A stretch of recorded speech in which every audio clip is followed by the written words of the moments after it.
G'day. For those of you who are following, you'll probably know that I've been pushing quite hard the last couple of months to get this project done, and I just thought I would share this moment, the first start of the project. I'm really nervous about it. I'll tell you a few reasons why later, but I think these kinds of things, there's always a few nerves involved. But you see, I've got a few things lying around me, so we're going to fill up with liquids first, fresh fuel, and some mineral engine oil that's supposed to be good for engine break-ins. So we'll start with that.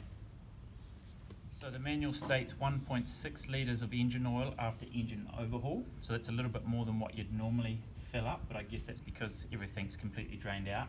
And because of the oil cooler here, I know that I want actually an extra 100 mil. So I'm going to put between 1.6 and 1.7 litres of oil in here, and I'll probably check it towards the 1.5 litre mark to make sure everything's sealed, and we can have a look in the eyeglass here. So I'll do that.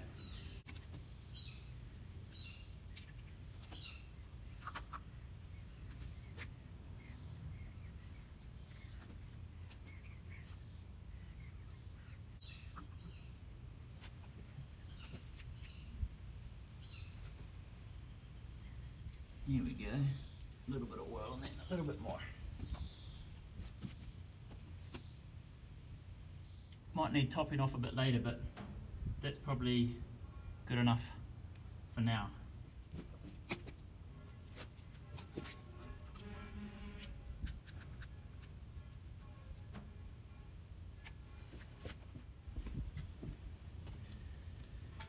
Now let's get some fuel in here.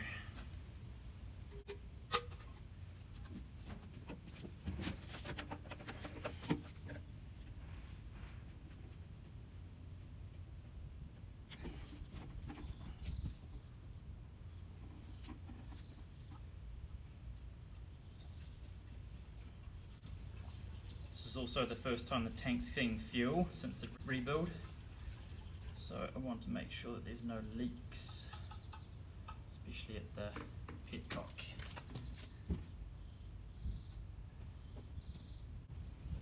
Looks alright.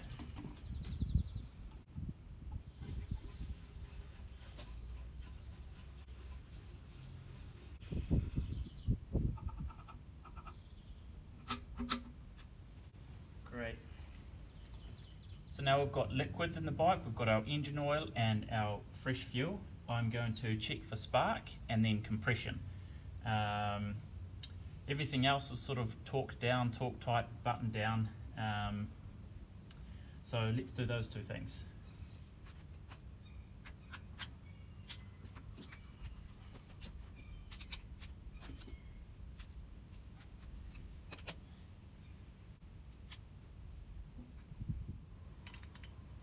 Needs to be grounded out. Looks alright. Let's connect the battery. And by the way, through this whole process I've got my bottle of water and a fire extinguisher pretty close by, because I'm nervous about this kind of shit, which is probably a good thing. My power switch is hidden up here above the carb, so let's see. Yep, we've got power, so I guess I'll get kicking. Righto. See if I can crank it with my hand. Shit, that's... Yep.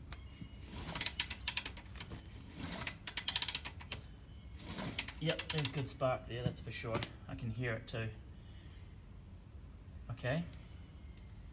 Let's turn the bike off.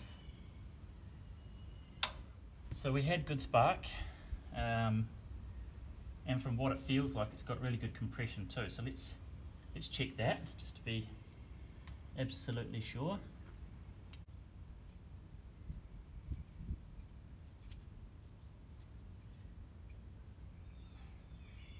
Seals up with a O-ring in there. Let's check this out. It's the first time I actually kick it for real. I've checked all the clearances and things, and it seems like it's going to work, but I mean, you never really know how it's going to feel. So let's give it a whirl. Let's get that out of the way. Lift that up. That's out of the way. Rightio. What can go wrong?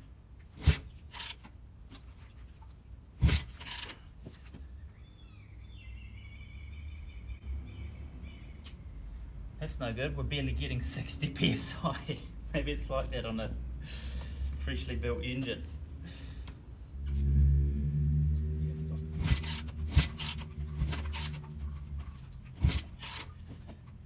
Alright, yeah, I think we're going to get to over 100, which I know that's terrible for a good engine, but I don't know, we'll check that again. Well, let's see if it starts.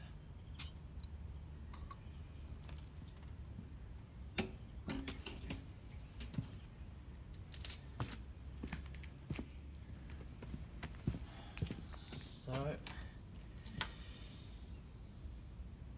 yeah, while I'm taking this out and putting the plug back in, I may as well say that the main thing that I'm nervous about is if the copper head gasket is even going to seal. That's what I'm worried about. It's thinner than the stock one. It's sized to fit the new piston and bore and everything, but I don't know, I guess we'll find out soon.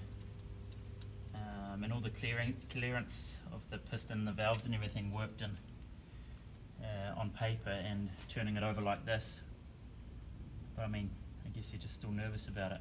So let's talk this up to spec.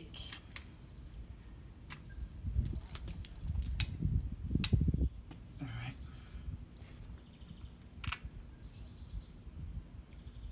Okay. So I wonder if the lack of compression is because of the aggressive cam.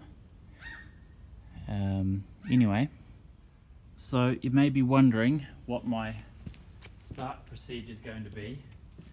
I'm going to pull the choke full out, even though it's warm. I want to get some fuel into the carb throat. I'm going to leave the ignition off, so we've got no spark. I'm going to kick until I atomize some fuel, or at least get some fuel into the inlet tract, and then I'll turn the ignition on and give it a few kicks and see if it fires up. And then if it fires up, I'll rev it and maybe ride it around a little bit, and then there's a couple of things I need to check while the engine's running. One is oil flow to the head, which you check with a check bolt up here, and the other one is the cam chain tension, and to do that on the SR250 the engine needs to be running. I've set it medium tight, so it's not going to damage the engine either way if it's too loose or too tight, but that's something I'll need to check. So let's do this together. So fuel is primed, the carb's primed. I'll turn it back into on, so we don't get too much fuel unnecessarily. Choke fully out, ignition is off. We will kick it a few times, see if I can.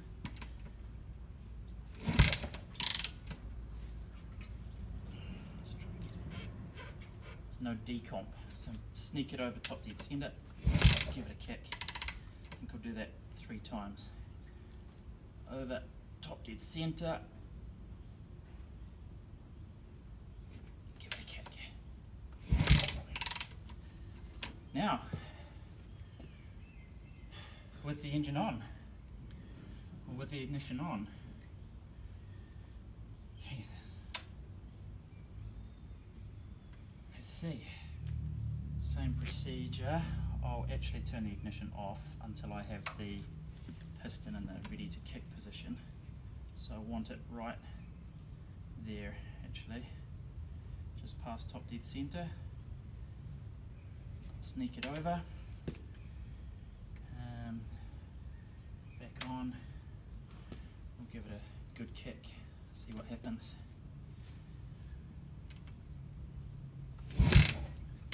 Nada.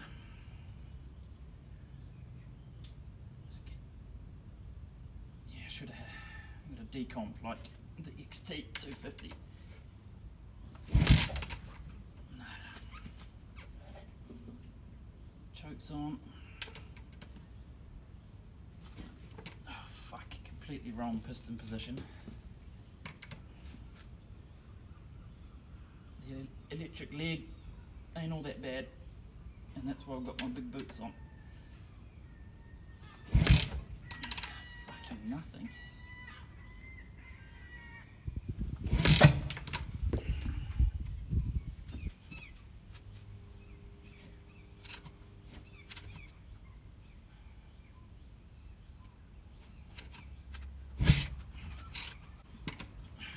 Ignition's not on.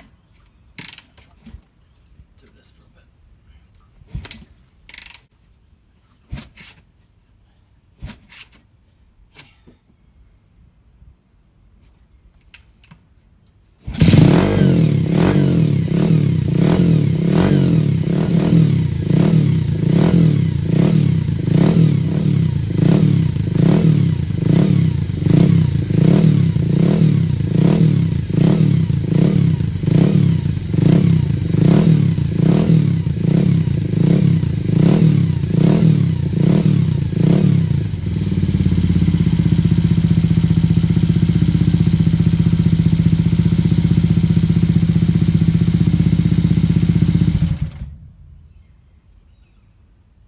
That sounds fucking cool, but I've either got an exhaust gasket leak or a head gasket leak, and obviously a head gasket leak sucks. Fuck.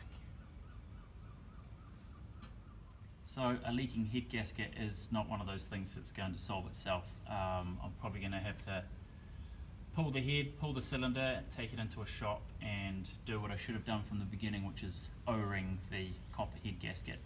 But what I'm going to do, I'm going to start it again and I'm just going to ride it. I've been waiting 4 years for this, so I'm just going to ride it a bit and then put it aside for the evening. So thanks for joining me in this somewhat eventful and anticlimactic experience. Happy reaching and happy riding. Cheers.